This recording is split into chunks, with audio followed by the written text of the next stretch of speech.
ზირთადად ჩვენ ორიენტირებული ვართ კორპორაცია ქინძმარაულზე, რადგანაც ჩვენს მიერ შესწავლილ ღვინის ქარხნებში ახლა ხარებაში კეთდება კიდევ ინფრასტრუქტურა, ყველაზე კარგად არის განვითარებული და ძალიან დიდ თანხებს წელს სადაც $100,000-მდე იხარჯება ქვევრების განყოფილება, კეთდება ახალი. ანუ ეს 1501 არის უკვე პოტენციური მომხმარებელი და ადამიანი უცხოელში, რომელიც იკითხავს ან დაინტერესდება ქართულად. პირველ რიგში ბატონო გაგო, ესე იგი, ეს არის ინფორმაციის გამტანი, ეს არის ადგილობრივი რეკლამა, რომ იმას როგორ მიაწვდი.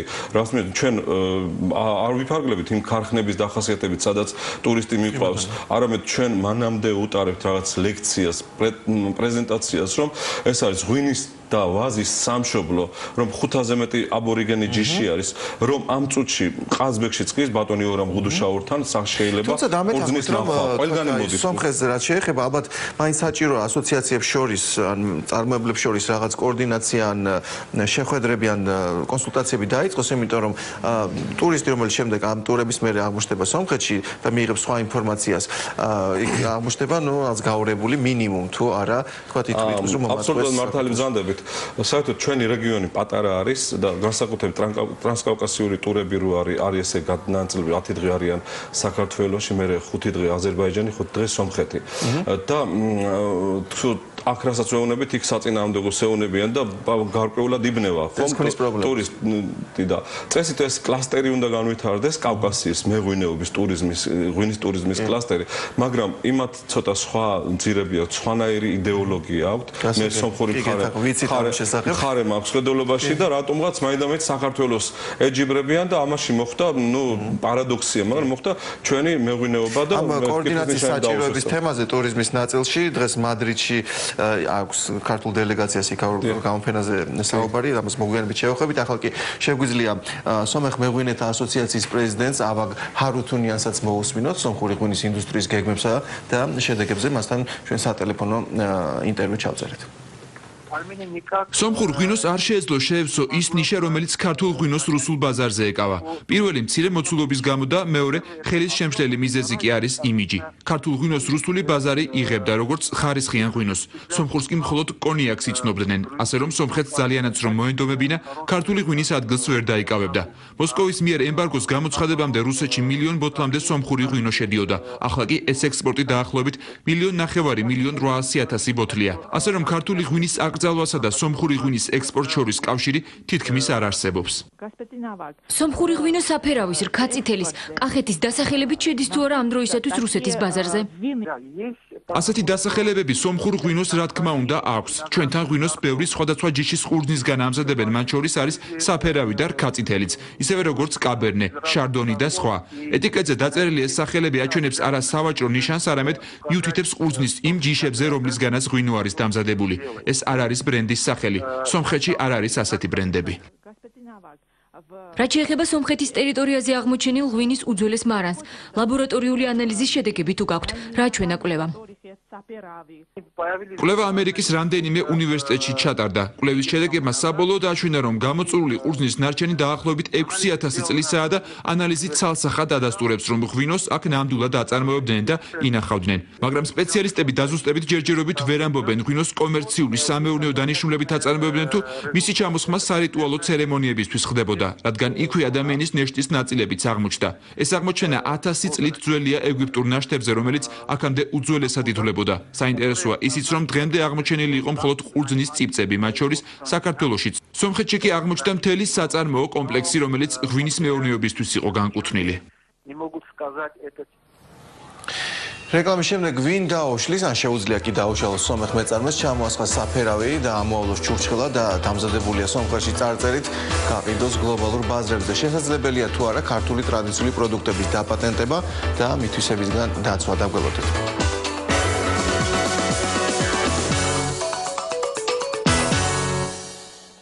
ახალი სერიალები, სპორტული მოვლენების პირდაპირ რეპორტაჟები, რჩეული კინოკოლექცია, საუკეთესო საბავშვო ტელეპროდუქცია სახვიდან გაუსვლელად. 14 იანვრიდან თქვენთვის იწყებს მაუწყებლობას GMG. მხოლოდ თქვენს სურვილებსა და გემოვნებაზე მორგებული 6 ახალი არხი. შემოსავლების სამსახურის ეკონომიკური საზღვრის დაცვის დეპარტამენტი აცხადებს კონკურს თანამშრომელთა მიღებაზე. გამოაგზავნეთ პირადი ინფორმაცია ელექტრონულ მისამართზე. გაიარეთ ანაზღაურებადი სტაჟირება. ერთად დავიცვათ საქართველოს ეკონომიკურ საზღვარი. ჩაის დალევას აპირებ, Twix-თან ერთად შესვენება უფრო უკეთესი გახდება. ორწყობილა, კარამელი, გრძიანი შოკოლადი, შეისვენე Twix-ის დროა. ოქროს თამასული, რიკო კრედიტისადმი. რეალური 18%.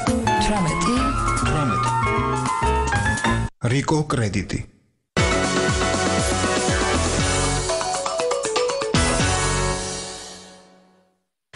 ქართული ღვინის ხაჭაპურის საცივისა თუ ცხვრის დაბანაკებაზე საუბარი საკპატენტში შარშან დაიწყეს. ღვინის ნაწილში პირველ შედეგებსაც მიაღწიეს, ხოლო როგორია მდგომარეობა სხვა პროდუქტებთან მიმართებით, ან რა ბერკეტი აქვს ქართულ მხარეს ედაოს სომეხ მწარმოებელს, რომელიც ევროპაში სომხურ ჩურჩხელასა თუ საფერავს ყიდის, ირაკლი ღვალაძე საკპატენტის ხელმძღვანელი გვეტყვის. მოგესალმებით ბატონო ირაკლი. გამარჯობათ. მოდით პირდაპირ თემით გავაგრძელოთ, რაც შეეხება რაც ბოლო დროს იყო ძალიან აქტუალური ქართულ მედიაში.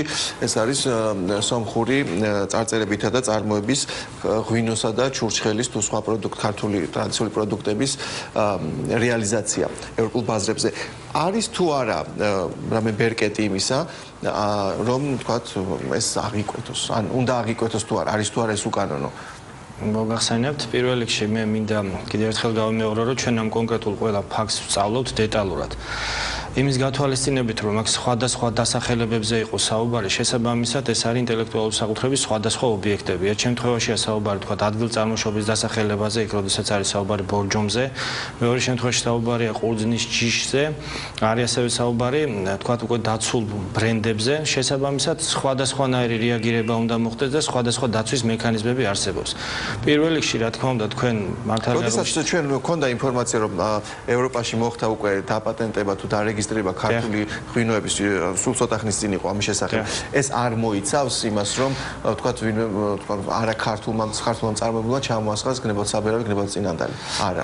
ანუ ჩვენ როდესაც ვამბობთ, ესე იგი, აქ ეს არის ზუსტად დასაზუსტებელი. საფერავი თავისთავად გახლავთ ყურძნის ჯიში. შესაბამისად ეს არის ემის დაცვა, როგორც ასეთი, როგორც ადგილწარმოშობის, ისე არ ხდება. ეს არის საკმაოდ ცნობილი ყურძნის ჯიში, რომელიც არა მარტო საქართველოში არის, სხვადასხვა ქვეყნებში, მათ შორის ავსტრალიაშიც არის, თავისთავად სომხეთშიც, აზერბაიჯანში, შუა აზიის ქვეყნებშიც იყო ეს თავის დროზე და შესაბამისად ეს არის ყურძნის ჯიში. თუმცა რო იყოს თქვათ ახაშენი ან მუკუზანი, მაშინ უკვე ასეთ შემთხვევაში აქ არის საუბარი, ეს არის უკვე ადგილწარმოშობის დასახელების ღვინო, რომელიც თქვათ იგივე ქინძმარაული თვითონ საფერავისგან მზადდება, რა თქმა უნდა, მაგრამ ამის ესე ვთქვათ ღირებულება ზუსტად იმაში მდგომარეობს ამ ღვინის, რომ ეს არის ზუსტად იმ გეოგრაფიულ ზონაში, სადაც მითითებულია სპეციალური რუკა არსებობს და რა მინდა გითხრათ, როდესაც ჩვენ ვამბობთ, რომ 18 დასახელების ადგილწარმოშობის ღვინო გვაქვს დაცული, ამ შემთხვევაში ეს ღვინოების სამართლებრივი დაცვის ყველა მექანიზმი არსებობს.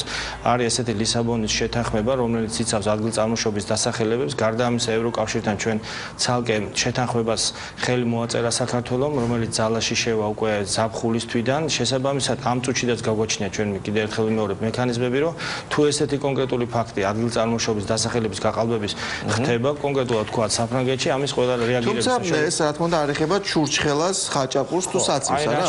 იმიტომ მე თქვენ მახსოვს რომ საუბრობდით იმაზე, რომ შეიძლება ყველაფრის ამის. კი ბატონო, მე ზუსტად ეხაც გავიმეორებ, ჩვენ ერთ-ერთი პირველი შეხვედრა მე როდესაც ამ თანამდებობას დავნიშნე, ზუსტად ეს გქონდა, რომ ჩვენ ეს გვაქვს გასაკეთებელი, ზუსტად იმიტომ რომ ესეთი ფაქტები არ მოხდეს, რაც რის წინაშეც ეხლა ვდგავარ. შეიძლება ამის გაკეთება. აუცილებლად ეს უნდა გავაკეთოთ, მე მეცაც გეტყვით, მიმდინარეობს ამაზე კონკრეტული მუშაობა, იმ ჩვენი შეხვედრების მერე, მე ზოგადად გეტყვით, რომ საკპატენტი არის მარეგისტრირებული ორგანიზაცია, ანუ ჩვენ ვახდეთ რეგისტრაცია, შესაბამისად ინიციატივა მოდის სხვა უწყებებიდან, შესაბამისად დაინტერესებული უწყებებიდან, კონკრეტულ შემთხვევაში სოფლის მეურნეობის სამინისტროსთან ერთად ჩვენ უკვე შედგენილი გვაქვს საკმაოდ დიდი ვრცელი სია და მიდის მუშაობა და სავარაუდოდ ეს ალბათ ზაფხულის ბოლოს შემოდგომისკენ ჩვენ გვექნება კიდე გავზდით ამ რაოდენობას ადგილწარმოშობის დასახელების და მე გვექნება აბსოლუტურად ყველა სამართლებრივი რეჟიმი, რომ დავიცვათ თქვათ ესეთი შემთხვევების. მათ შორის ჩურჩხელა და ხაჭაპური. მათ შორის ჩურჩხელა, რაც შეეხება ხაჭაპურის დაცვა, ხაჭაპური ცოტა რთული საკითხი, ეს საერთოდ რეცეპტი.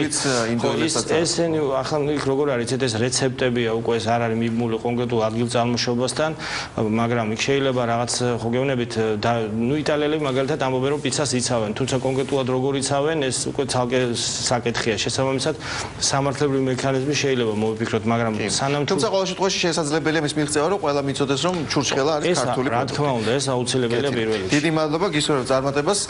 ტურიზმის ეროვნული სააგენტო კი მადრიდის უმსხვილეს ტურისტულ გამოფენაში მონაწილეობს, სადაც საქართველოს სლოგანი ასეჟ ჟღერს საუკეთესო ადგილი მწვანე ტურიზმისთვის. დაგეგმილია შეხვედრაც ტურიზმის სოფლიო ორგანიზაციის გენერალურ მდივანთან, რომელზეც ქართული მხარე აბრეშუმის გზის გასწვრივ ერთობლივი ტურისტული პროდუქტების შექმნის ინიციატივას წამოაყენებს. დეტალებით მადრიდიდან ბეკა ჯაყელი, ქართული დელეგაციის ხელმძღვანელი გვერდება. ბატონო ბეკა, მოგესალმებით. მოგესალმებით. აი, მოდით პირდაპირ გავაგრძელოთ ამ თემით, რაც შეეხება აბრეშუმის გზის გასწვრივ რაღაც ერთობლივ ძალისხმევას ქვეყნების, რომ ერთობლივი პროდუქტები შექმნან. აი, ხა თქვენ წავიცი გესმოდა თუ არა, საუბრობდით იმაზე, რომ სტუმარი, რომელიც მოდის საქართველოში, თქვა ღვინის ტურიზმის ხაზით, ისმენს ერთ ისტორიას ღვინის თემაზე და მიდის სომხეთში ისმენს სრულად საპირისპიროს. აი, როგორ შეიძლება ამას თქვა დაუპირისპირდეთ, ან ავარიდოთ თავი და თქვა კონკურენცია იყოს ურთიერთმომგებიანი აი ყველა ქვეყნისთვის, რომელიც ამ აბრეშუმის გზაზეა. შეეხება აბრეშუმის გზის პროექტს, სოფლიო ტურიზმის ორგანიზაციის 2011 წლის ერთ-ერთი პრიორიტეტული მიმართულება გახლავთ სწორედ აბრეშუმის გზის ტურისტული მარშრუტის აღორძინება. საუბარია ისტორიული აბრეშუმის გზაზე და ამ შემთხვევაში საქართველოს აქვს სტრატეგიული ადგილმდებარეობა. მოკლედ გეტყვით ასევე იმ საკითხებზე, რომელზეც გვექნება საუბარი სოფლიო ტურიზმის ორგანიზაციის გენერალურ მდივანთან ბატონ ტალებ ბიფაისთან. ერთ-ერთი მნიშვნელოვანი საკითხი გახლავთ გასულ წელს საქართველოსა და სოფლიო ტურიზმის ორგანიზაციას შორის ხელმოწერილი ურთიერთგაგების მემორანდუმის განხორციელების სამოქმედო გეგმის გასაყიდო. თუ სწორად მახსოვს, აიღო ამ ორგანიზაციამ ვალდებულება, რომ გარკვეული პრომოცირება მოახდინოს საქართველოში როგორც ტურისტული დანიშნულების. მე მქონდა წინასწარი კონსულტაციები გენერალურ მდივანთან, ძირითადად შევჯერდით თანამშრომლობის შემდეგ მოდელზე სამხრეთ კავკასია და თურქეთი. ანუ ერთი მიმართულება იქნება სამხრეთ კავკასიის ერთიანი ტურისტული პროდუქტების შექმნა და საერთაშორისო განსაკუთრებით შორეულ ბაზრებზე გატანა, ხოლო რაც შეეხება თურქეთთან თანამშრომლობის ფორმატს, აღმოსავლეთ თურქეთის ტერიტორიაზე არსებულ ტურებს, რომ დაემატოს სამხრეთ კავკასია. კონკრეტულად თავი აქცენტი კეთდება საქართველოში, რაც ძალიან მნიშვნელოვანია, ვინაიდან შეიძლება მივიღოთ ტურისტების სოლიდური რაოდენობა ამ მიმართულებით. და შემდეგ უკვე მსოფლიო ორგანიზაცია, ტურისტული ორგანიზაცია გასწევს კოორდინაციას ამ ქვეყნებს შორის, არა? ესეთი სქემით წარიმართება. აქ ძალიან მნიშვნელოვანია და არსებითია კერძო სექტორის ჩართულობა, ვინაიდან ტურისტულ პროდუქტს ხნის ტუროპერატორი, ხოლო რაც შეეხება მსოფლიო ტურიზმის ორგანიზაციის როლს ამ მეტად მნიშვნელოვანი პროექტის განხორციელებაში, გახლავთ ერთის მხრივ ტექნიკური დახმარების გაწევა, ხოლო მეორეს მხრივ სწორედ ნამერთიანი ტურისტული პროდუქტი და ზოგადად რეგიონის პოპულარიზაცია საერთაშორისო. მადლობა ძალიან ამ ინფორმაციისთვის, გისურვებ წარმატებას გამოფენაზე. ღვინო და ჩურჩხელა გვერდზე იყოს და სიფხიზლე ქართულ მხარეს ენერგოდერეფნის სტრატეგიულობის შესანარჩუნებლადაც მართებს, მიიჩნევენ ქართველი ექსპერტები და ალტერნატიული ენერგომარშრუტების მხრიდან კონკურენტულობის ზრდაზე მიუთითებენ. აგრეთვე Dexus-ი და Centpoint-ის 6400 დაუკმაყოფილებელი კლიენტი ურთიერთობის მესამე თვე გარიგება უმეტეს შემთხვევაში შედგა, თუმცა შეთანხმებულ ფაზზე ზევით 18%-ის დამატება კვლავაც სადავოდ რჩება. დაგველოდეთ.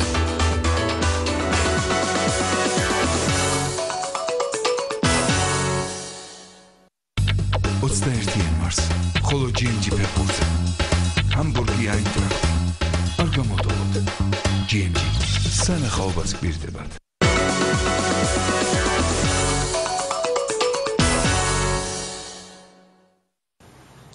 Kalordos business couriers Bakos Subsa Jayhanis Milsadenში 2010 წელს 42.3 მილიონი ტონა ნედლი ნავთობი გადაიტვირთა, სულ ოდნავ ნაკლები ვიდრე შარშან, სამაგიეროდ 12%-ით 3.9 მილიონი ტონამდე შემცირდა სუბსის ტერმინალის დატვირთვა. British Petroleum-ის განმარტებით ეს კლება ევროპაში შემცირებულ მოთხოვნას ასახავს, თუმცა ევროპული პროექტების ენერგოექსპერტი ლიანა ჯერვალიძე მიიჩნევს, რომ ნავთობზე მზარდი ფასი მოთხოვნის შემცირებაზე სულაც არ მეტყველებს, ხოლო ტრანზიტის მოცულობის შემცირება უფრო სხვა მიზეზით შეიძლება აიხსნას სხვა ენერგოტრანზიტული მიმართულების მხრიდან კონკურენციის ზრდით. დეტალებზე კი ახლა თავად ისაუბროს, მოგესალმებით ქართულ ლიანა. რა ტიპის კონკურენტულ რა გაფიქრებთ, რომ კონკურენტულობის მხრივ სიტუაცია შეიცვალა, გამძაფრდა და თუ კი, თქვათ, რომელ მიმართულებებზე ამახვილებთ თქვენ ყურადღებას? მინდა გითხრათ, რომ ძირითადი ზრდა ნავთობპროდუქტებზე, ნავთობპროდუქტებზე და ბუნებრივ აირზე შეინიშნება სამხრეთ-აღმოსავლეთ აზიაში. ეს სრულიად ბუნებრივია, გამომდინარე იმ ეკონომიკური ბუმიდან, რომელიც მიმდინარეობს სამხრეთ-აღმოსავლეთ აზიაში მთლიანად და კერძოდ ჩინეთში. აქედან გამომდინარე მოთხოვნა უკვე ჩამოყალიბებული